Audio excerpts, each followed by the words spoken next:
నమస్తే, welcome to ASN news.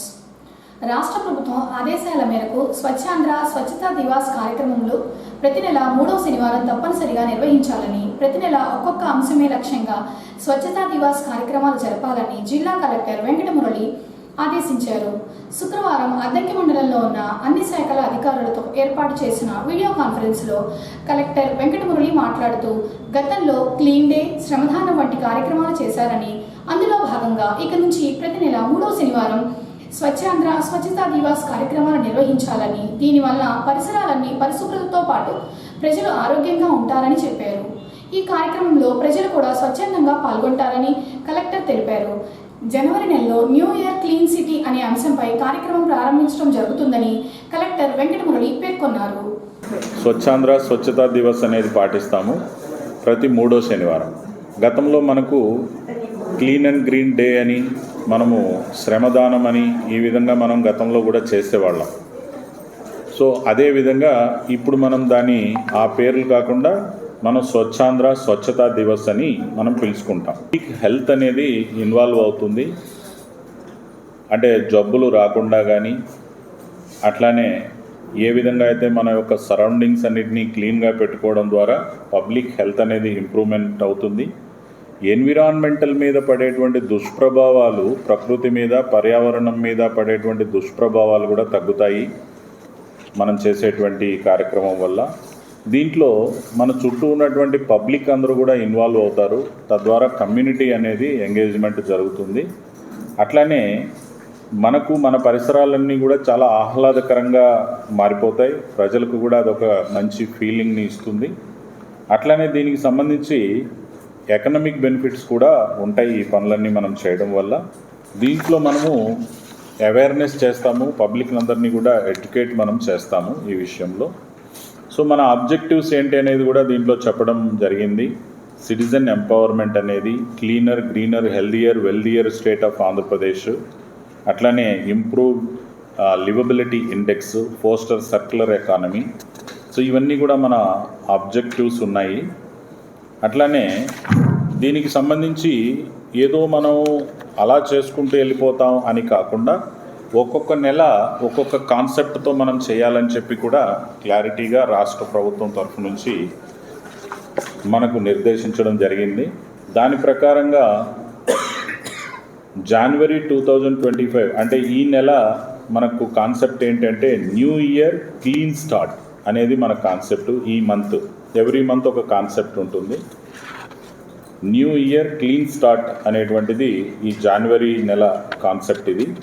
So దీనికి ఏంటంటే మనం దీంట్లో cleanliness is next to godliness, every citizen to have an eye for clean surroundings and prevention of littering habit. తగలబెట్టడము, ఎక్కడైనా రూరల్లో కానీ అర్బన్లో కానీ చెత్తని తగలబెట్టడము అనేటువంటిది జరగకూడదు. సో దీన్ని మనము ఈ నెల మనము దీన్ని ఒక కాన్సెప్ట్ కింద తీసుకుంటాము. న్యూ ఇయర్ క్లీన్ స్టార్ట్ అనేది ఎక్కడ కూడా తగలబెట్టడం అని జరగకుండా సైంటిఫిక్గా డిస్పోజల్ జరిగేటట్టు చూసుకోవడం అనేది దీనికి సంబంధించి.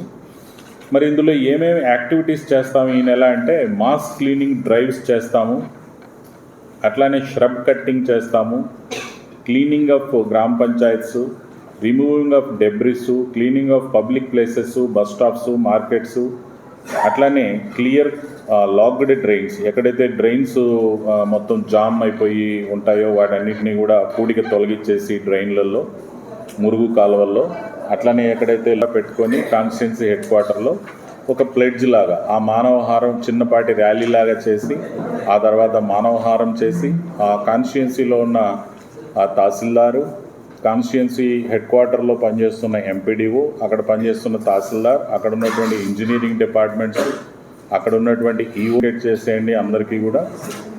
అట్లనే mandal MPDOs, MCs and tahsildars గ్రూప్లో కూడా పెట్టేయండి. So that they know who is their mandal special officer and who is their constituency special officer. So వీళ్ళందరూ కూడా ఇన్వాల్వ్ అయిపోతారు ప్రోగ్రామ్. సో రేపు ఆనరబుల్ సీఎం గారు కడప జిల్లా మైదుకూరు కాన్స్టిట్యున్సీ, మైదుకూరు హెడ్ క్వార్టర్స్లో రేపు ఇదే కార్యక్రమాన్ని యాజ్ ఎ స్టేట్ కార్యక్రమంగా ప్రారంభిస్తూ ఉన్నారు. రేపు సమ్ 11కో 10కో ఉంది మైదుకూరులో. దాన్ని అక్కడ అక్కడ గార్బేజ్ ఫ్రీ టౌన్గా దాన్ని ప్రకటిస్తూ ఎక్కడ కూడా చెత్త అనేది లేకుండా చేసేదానికి ఈ స్వచ్ఛాంధ్ర స్వచ్ఛతా దివస్ అనేటువంటి ఈ కార్యక్రమాన్ని రేపు ఆనరబుల్ చీఫ్ మినిస్టర్ గారు ప్రారంభిస్తూ ఉన్నారు. దాన్ని పురస్కరించుకొని మనందరం కూడా ప్రతి కాన్స్టిట్యున్సీలో, ప్రతి మండల్ హెడ్ క్వార్టర్లో, ప్రతి గ్రామ సచివాలయంలో, ప్రతి వార్డు సచివాలయంలో, ప్రతి టౌన్లో we are taking it up as a large స్కేల్లో ప్రతి చోట మనం అందరం యాక్టివేట్ అయ్యి ఇక్కడ ఉన్న డిస్ట్రిక్ట్ ఆఫీసర్స్ అందరూ యాక్టివేట్ అవుతారు. మీరందరూ కూడా మళ్ళీ ఇప్పుడు నాకు వీసీలో ఉన్నటువంటి ఎంపీడీఓస్, తహసీల్దార్స్, వాళ్ళ ఇంజనీరింగ్ డిపార్ట్మెంట్స్ మీరందరూ కూడా గెట్ అవేర్ ఆఫ్ దట్. మీరందరూ మళ్ళీ సచివాలయాల్లో పనిచేస్తున్నటువంటి అందరికీ, వార్డు సచివాలయాల్లో ఉన్న వాళ్ళందరికీ కూడా మీరు అవేర్నెస్ ఈరోజే ఇవ్వాలి. అందరికీ ఈ సమాచారం వెళ్ళాలి. రాష్ట్ర ప్రభుత్వం ఈ కార్యక్రమాన్ని చాలా ప్రతిష్టాత్మకంగా తీసుకుంటుంది. గుర్తు తెలియని వాహనం ఢీకొని ఒకరు మృతి చెందిన సంఘటన శుక్రవారం చోటు చేసుకుంది. అద్దంకి మండలం చిన్నకొత్తపల్లి గ్రామానికి చెందిన మాగంటి గురువర్ధన్ ద్విచక్ర వాహనంపై అద్దంకి వస్తుండగా చక్రాపాలెం గ్రామంలోని హై స్కూల్ వద్దకు రాగానే గుర్తు తెలియని వాహనం ఢీకొట్టడంతో స్పాట్లోనే గురువర్ధన్ మృతి చెందాడు. విషయం తెలుసుకున్న అద్దంకి సిఐ సుబ్బరాజు సంఘటన జరిగిన ప్రాంతానికి చేరుకొని పరిశీలించి మృతదేహాన్ని పోస్టుమార్టం నిమిత్తం అద్దంకి ప్రభుత్వ వైద్యశాలకు తరలించారు. సిఐ కేసు నమోదు చేసి దర్యాప్తు చేస్తున్నారు.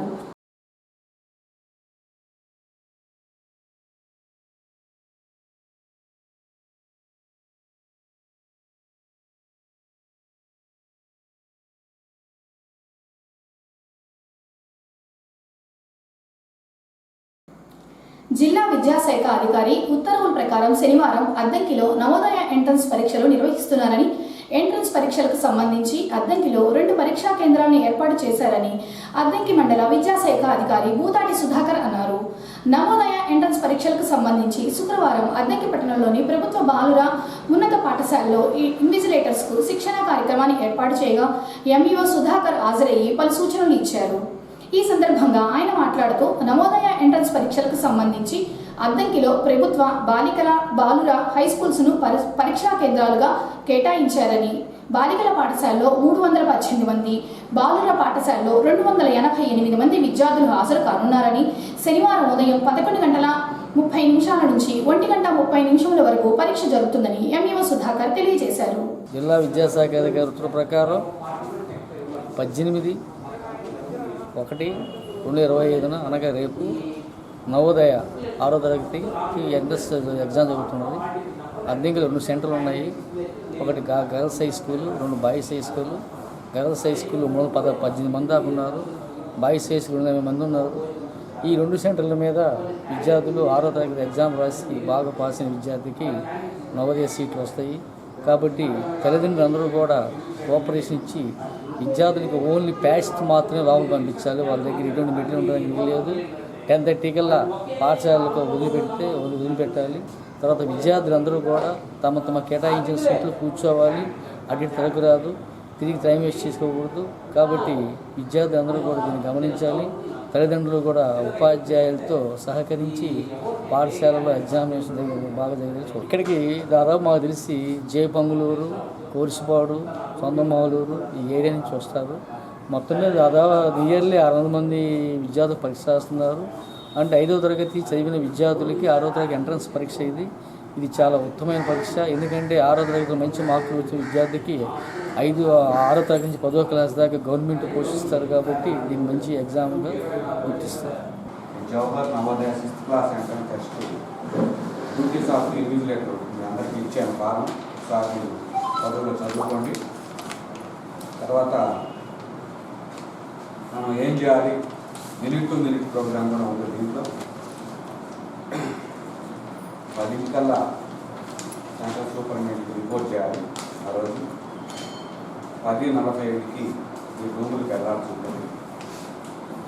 10:45 వెళ్ళిన తర్వాత మీరందరూ కూడా పిల్లల్ని ఒకసారి పిల్లలు కూడా అప్పుడే 10:45కి అలౌ చేస్తారు. 10:45కి అలౌ చేసిన తర్వాత ఒకసారి వాళ్ళ సీట్లలో వాళ్ళు కూర్చున్నారు లేదా అంతా గమనించుకోవాలి. ఆ గమనించుకునే క్రమంలో వాళ్ళు ఏదన్నా ఒకరి సీట్లో ఒకరు కూర్చుంటే వాళ్ళ రోల్ నెంబర్ ప్రకారం వాళ్ళ హాల్ టికెట్ కట్ చేసి కూర్చోబెట్టాలి. మనం హాల్ టికెట్ ప్రకారం వాళ్ళు అందులో చిన్నపిల్లలు మనకి 5th ఫిఫ్త్ అయిపోయి సిక్స్త్ వస్తున్నారు కాబట్టి మనం చాలా జాగ్రత్తగా కండక్ట్ చేయాలి ఎగ్జామ్. మనం ఇంతకుముందు చేసినా కానీ ఒకసారి జాగ్రత్తగా చదువుగా మనం ప్రిపేర్ అయ్యి ఉండాలి. వాళ్ళ హాల్ టికెట్ చెక్ చేసి వాళ్ళ నెంబర్ ప్రకారం కూర్చున్నారు లేదా అనేది ముందర మనం మెయిన్గా చూసుకోవాలి. చూసుకున్న తర్వాత ఆ నెంబర్ ప్రకారం మన కూర్చోబెట్టగానే క్యాంపస్ సూపరింటెండెంట్ ప్రతి రూమ్కి కూడా 24 ప్రతి రూమ్కి మనం అలాట్ చేస్తుంది. 4 రోజులు ఉంటాయి, రోజుకి 6 లెక్కన 1 2 3 4 5 6 మళ్ళీ 7 పైన స్టార్ట్ అవుతుంది. 7 8 9 10 12 వస్తుంది. అట్లా నెంబర్లు అలాట్ చేస్తారు. దాని ప్రకారం మీరు ఓఎంఆర్ షీట్ కేటాయిస్తారు. టెక్స్ట్ బుక్లెట్స్ కూడా ఇస్తారు, కోచింగ్ పేపర్ బుక్లెట్స్. ఎప్పుడు వస్తాయంటే అవి మీకు 11 బాగు వస్తాయి. 11 బాగు వచ్చినప్పుడు వాళ్ళకి అలాట్ చేసినటువంటి కోడ్ ప్రకారం మనం text book coaching paper booklets ఇవ్వాలి. ఓఎంఆర్ షీట్లేమో వాళ్ళ పేరు ఉంటాయి కదా. ఇవాళ 9 మందిని ఇచ్చాడు, 9 మందిలో 4 వచ్చారు. ఇస్తారా 9 నలుగురు వచ్చేది మరి చెప్పుకోదంగా same thing sir. EDF APF STA అబిఆర్టీ రాత్రి నేను మేడం కూడా ఫోన్ చేశాను, మీకు చెప్పినాక నాకు మీరు చెప్పానని చెప్పింది.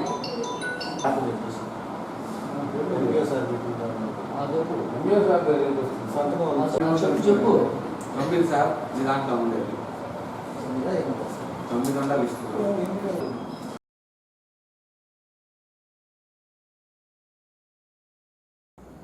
ఈ పంట నమోదుతోనే ప్రభుత్వ పథకాలు వర్తిస్తాయని వ్యవసాయ శాఖ సంచాలకులు ధన్రాజ్ అన్నారు.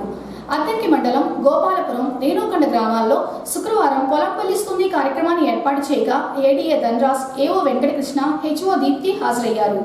ఈ సందర్భంగా జరిగిన కార్యక్రమంలో ఏడీఏ ధన్రాజ్ మాట్లాడుతూ రైతులు వేసిన ప్రతి పంట గ్రామ వ్యవసాయ సహాయకుల వద్ద నమోదు చేయించుకోవాలని, వరిలో మంచు కారణంగా వరి కంకులలో మానికాయ ఏర్పడిందని, పంట దెబ్బతినకుండా కార్బోడీజియం ఎకరాకు 280 గ్రాములు పిచికారీ చేయించుకోవాలన్నారు.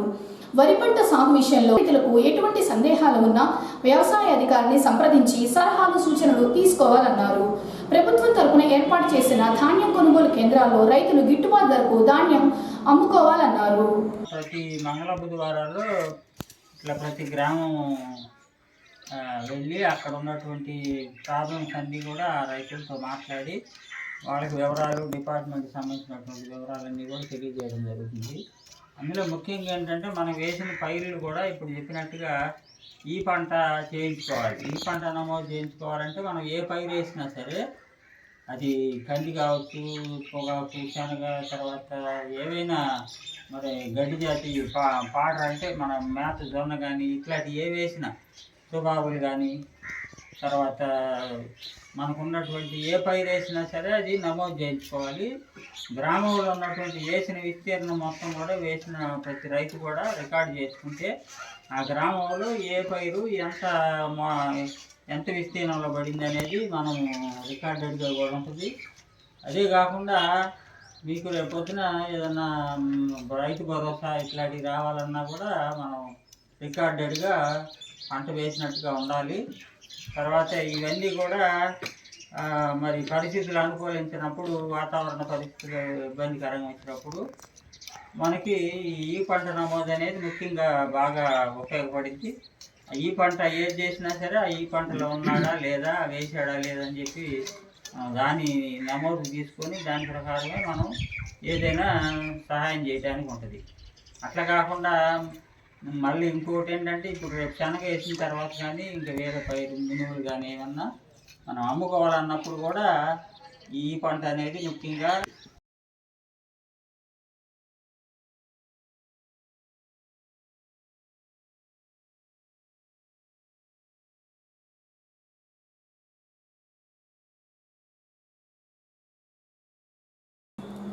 అద్దంకి సీమ బ్రాహ్మణ సేవా సంఘం నూతన అధ్యక్షుడిగా అద్దంకి పట్టణానికి చెందిన శ్రీపతి రంగనాథ రంగనాథాచార్యులను ఏకగ్రీవంగా ఎన్నుకున్నారు. అద్దంకి పట్టణంలోని షిరిడి సాయిబాబా కళ్యాణ మండపంలో సంఘ ఎన్నికలు నిర్వహించగా పోటీలలో ఎవరూ లేకపోవడంతో రంగనాథాచార్యులను ఏకగ్రీవంగా ఎన్నుకున్నారు. కార్యదర్శిగా కారుమంచి వెంకటరమణారావు, కోశాధికారిగా లక్కరాజు విశ్వమోహన్ను ఎన్నుకున్నారు. వీరిని పాత కమిటీ వారు శాల్వా కప్పి సత్కరించారు.